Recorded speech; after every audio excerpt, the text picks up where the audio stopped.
If you follow my page, and I know you don't because I don't get any followers because nobody subscribes to me, and I don't know why they don't, because this stuff is pretty flippin' awesome. You should probably subscribe to me right now and ring the bell, because if you want to see me do more goats and chickens and horses and stuff, I have a horse planned. The only way you're going to know about it is if you ring the bell. And I hate to whine about that, but you really need to. So, first thing I'm doing is I'm taking my 8B as in boy pencil, B as in boy, which means it's a thick, fat, dark pencil, and I'm doing my outlines. Then I dip into some India ink with a brush, and I really thicken up the outlines, and I darken them down. I have a cartoony background. I do a lot of cartoons, a lot of Marvels and DCs, and this is the way they do it in the comic books, with the big, thick, black lines. I go in with my ink wash. This is about 90%. It's not completely black, but it's dang dark. A little darker than I'm used to, but you know, I had a reference with me, and I was kind of trying to follow that petting zoo goat the best I could. And I think I nailed it pretty good. I actually had no idea if this was going to work out. I had no clue. I haven't never done a goat before. And I was really kind of shocked at the way this turned out. But look at that. He had a nice smile on his face. That goat is happy to be there because he's in a petting zoo.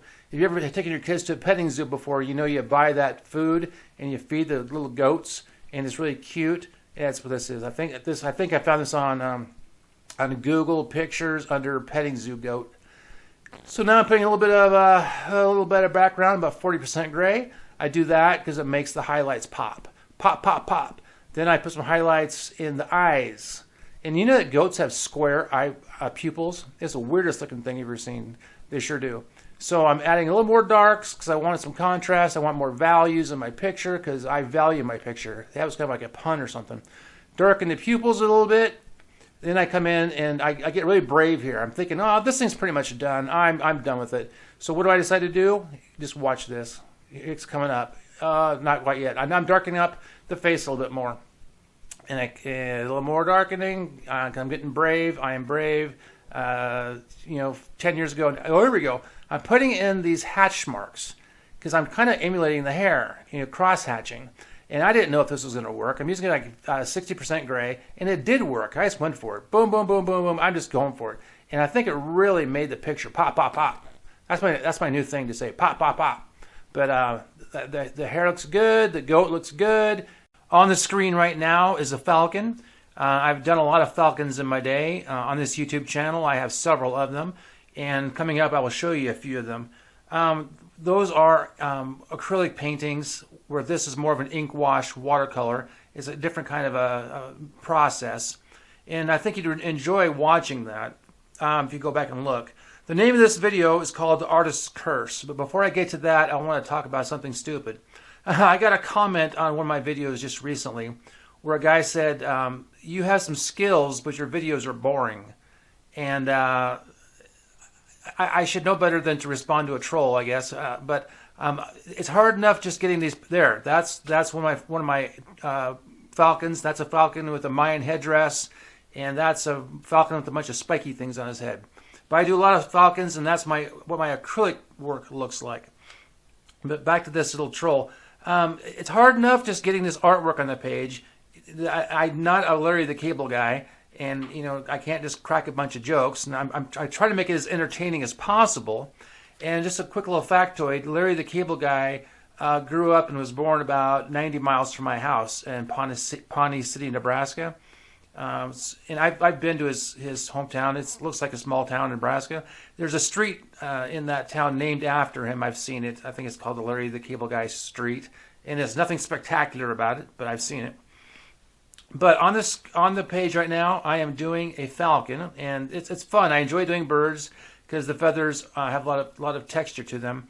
I'm working with my HB as in boy pencil and my 2B pencil because I wanted some thick lines and I wanted some thin lines. I wanted to kind of mix things up. And I have this way of doing texture, and the only way I can describe it is just to watch me do it. I can't even explain it. It just kind of flows out of my hand. If you're trying to learn how to do this, the best way to learn how to do it, at least for me, is just to watch me do it. Because it's hard to explain exactly what's going through my brain, especially when I sped up this fast. But I'm just putting a lot of contour lines, and it's kind of funny. It just kind of flows into my brain. I see what I need to do, and I just do it. I know this. I need a line here. I need a squiggle here. I need to fill this in here, and it's just autopilot for me. So right now I am just, oh, there's my new logo. Hey, I'm going to start getting some merch, I think. Some coffee mugs. You know, if I ever blow up and become a huge YouTuber, I'm going to need some merch. So I started off by making this little printout thing of my logo, which is kind of funny because it's a cowboy. And you think that a guy whose page is called Keith Trim Dragon Art would have a dragon for a logo. But I've done a lot of cartooning in my life, and that particular picture was used for a local town celebration here in Nebraska. It was a Western theme. And I had that thing on my computer forever. I thought, well, there's no use wasting it and letting it sit, so I decided to repurpose it. I mean, I am no cowboy by any stretch of the imagination. Oh, here, like and subscribe, like and subscribe. I have got more and more subscribers coming all the time, and it encourages me to do more. It really does. The more feedback I get, the more comments I get, the more I want to do this. You know, it's just basic psychology. So feed my dopamine hit here and subscribe and tell me what you think. So now I'm going on my second layer of ink washes because I wanted to have at least two layers. So it has more contrast. One layer works, but it almost looks washed out without the second one. So I'm putting on a simple little second layer of ink wash just to kind of darken the edges down and kind of define my feathers a little bit. Feathers are fun to do. These birds have really interesting eyeballs, and eyeballs is one thing that I really, really work on, and it's kind of like my little trademark. You got to watch and see how I do them. I'm outlining them, getting some more definition. I'm defining out the feathers here.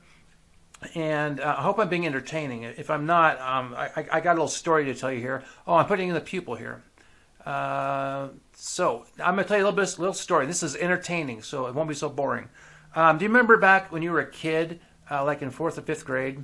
Well, I do. I remember this time I was at this, I don't know what it was some class we did, where I had to sit down at a table. Oh, I'm putting on my first layer of color here. It's brown. I have a reference that I'm looking at, and I'm choosing my colors based on my reference. So I'm in this classroom. I'm probably, I don't know, 12 years old, maybe 10. And they put a blindfold on me. And this girl was sitting in front of me at this table, and they had all this food sitting on the table. And for some reason, I remember they had tongue depressors. And sitting on the table, I noticed right away that there was some peanut butter in a cup. Now, here's a factoid you need to know. If you want to know about me as a person, you need to know I cannot stand peanut butter. I can't even stand the smell of it. I'm not allergic to it. I just can't stand to look at it, to smell it, to taste it. And I remember, this must have been pretty significant in my life, telling this girl, do not give me the peanut butter. Well, you know, so guess what? I put my blindfold on, and I don't know what she gave me first, some apple slices or who knows what, banana. But here comes the peanut butter. And, you know, back in those days, I don't know, I didn't go ballistic, but I was very upset that the teacher, or even her, allowed them to put peanut butter in my mouth. And I gagged on it, and it was gross. And, which brings me to a second weird factoid about myself. I cannot stand peanut butter, yet I can eat a Snickers bar. I don't know what they do to Snicker bars. I think they like boil the peanuts and take all the flavor out. I can't smell the peanuts. I can't taste the peanuts. So I have no problem eating a Snickers bar.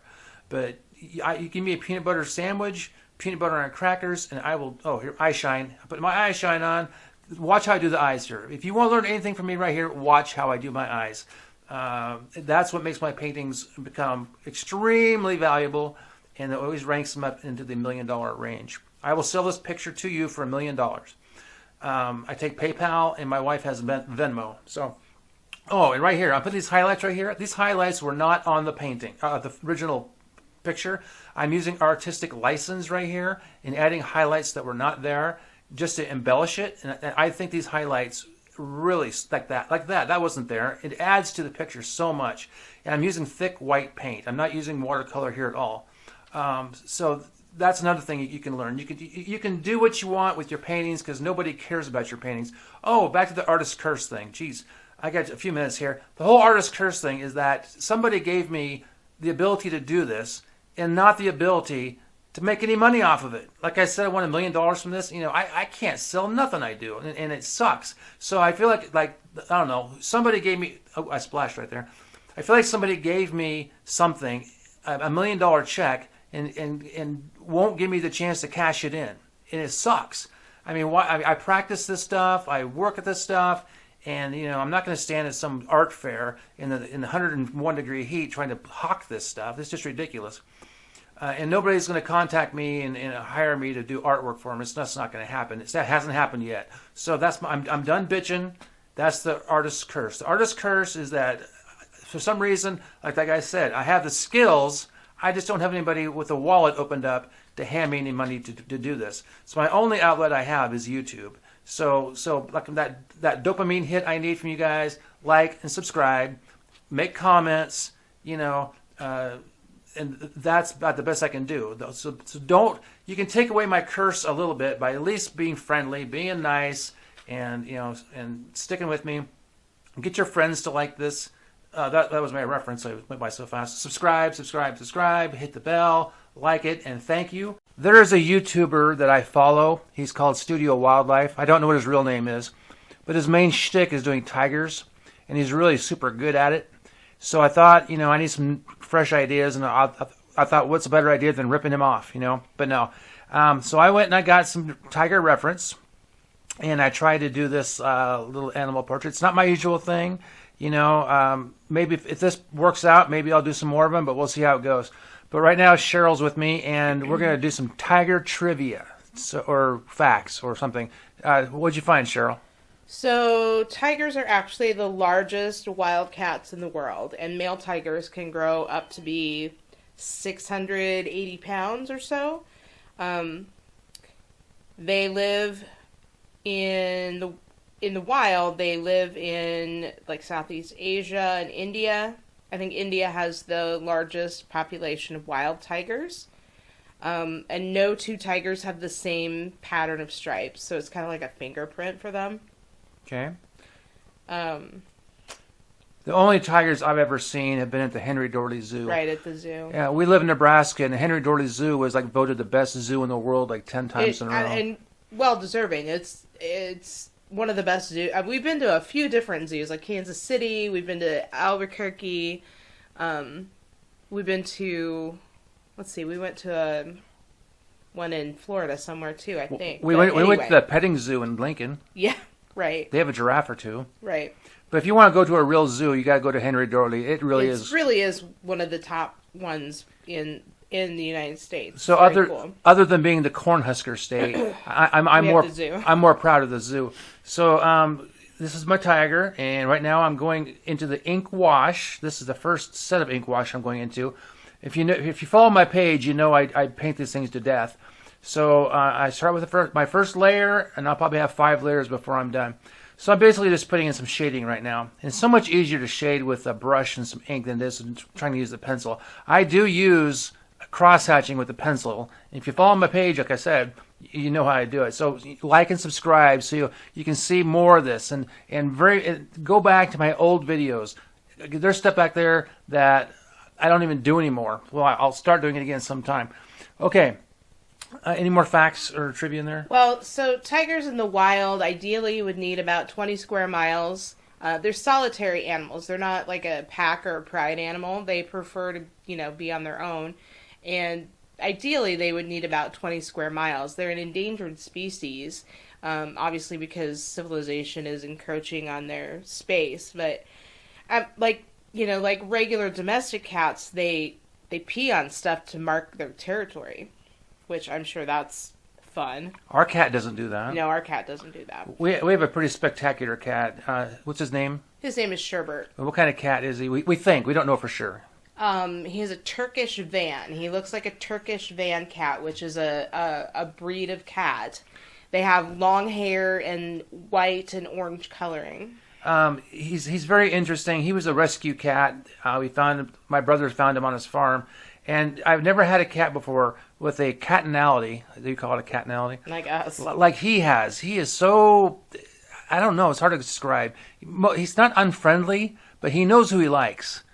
And who does he like? He likes you. That's right. He acts like a baby, but he likes me okay. He'll come over to me once in a while for about a 30-second scratching, and then he's like, I'm done with you, and goes away and goes somewhere to sleeps.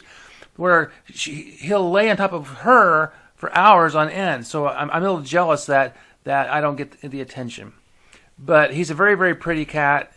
He's handsome. Very, very attractive cat. We took a picture of him and we Google lensed it, and he came up as Turkish van.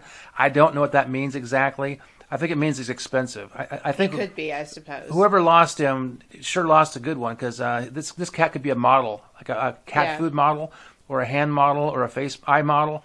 He's very attractive. I should probably put a picture of him up, but I'm not going to, because I'm just going to put my tiger, and I'm putting in I'm going in a second round of darks right here around the eyes. This is kind of like mascara. Eventually I put a third eyeliner. I put a third layer of the darks on there because I wanted to go darker and put more contrast, and that's what you do when you're an artist doing a tiger painting. So how long would you think that a tiger lives? What's her lifespan? I'm guessing 14 years. 8 to 10, actually. Well, that's about the same as a domestic cat, right? Well, yeah, I guess it depends. I mean, we had a cat that lived for 19. Yeah, towards the end she couldn't see two things, and she couldn't see. I had to put food coloring in her water bowl because her depth perception was gone and she couldn't see that there was water in there. Mm-hmm. Yeah. So tigers. Anything else about tigers we need to know about? They have 4 paws. They have 4 paws with pads on them. What do they eat for lunch? They're carnivores, so they eat deer and other small animals like that. Do they eat and they people? tend to hunt at night. They're nocturnal. Oh, nocturnal. Yeah. Do they eat people? I suppose they could. Of course they do. Or apes, or other apes, besides people apes. Okay, now what am I doing here? I'm putting in my layer of darks. I'm kind of bordering around the edges of its face. Oh, good. I pulled it up a little bit. Now you can see the lower half. Oh, here we go. I had to go to the store today and buy some orange paint because I didn't have any left. And I thinned it down. Usually I use watercolors, but I used thick acrylic, and I just watered it down and turned it into watercolor. So I want it to be transparent. When you do the underpainting technique, what you do is you put all of your goodies on the painting first. Then you just go over it with the glaze of your color. And that's what I do here. I've been doing this painting technique for years. Hey, while I got you here, I want you to like and subscribe and ring the bell, right, Cheryl? Ring the bell, yes. Because if you want to see all my stuff, you're going to have to ring that bell. And make some comments, because comments do a lot to get my stuff shown on YouTube. There's some algorithm, and comments help me a lot. So you can tell me my tiger's good. You can tell me my tiger's bad. You can ask me how I did my tiger. I think I'm explaining it pretty good. But now I'm putting the whiskers on, and now I didn't want to leave the tip of the nose pure white, so I just put a light orange on it, and I'm putting some highlights on the edges here. This is not what I usually do, but I think it worked out pretty good. So I'm happy with this picture. I'm happy with it. I think this is right now it's about 3.5 stars out of 5. But once I get the eyes done, you're going to want to purchase this from me or put it on a T-shirt or something. So tattoo. Tattoo. I've drawn pictures that have ended up on people's bodies before. So I'm not a tattoo artist, but my art's been a tattoo. Okay, now I'm putting on my darkest, what do you call it, eyeliner, right? Eyeliner. So I wanted the eyes really to stand out. So the rest of the fur, I did not do this, just the eyes. Here goes, because I'm putting the underside highlight on the eyes. It wasn't as bright as I wanted it to be, but it worked out. And then here comes the eye shine. Boom and kaboom! This is now $1 million picture. So you can buy this from me for $1 million. Please subscribe. Ring the bell. Cheryl, say goodbye. Goodbye. Thank you.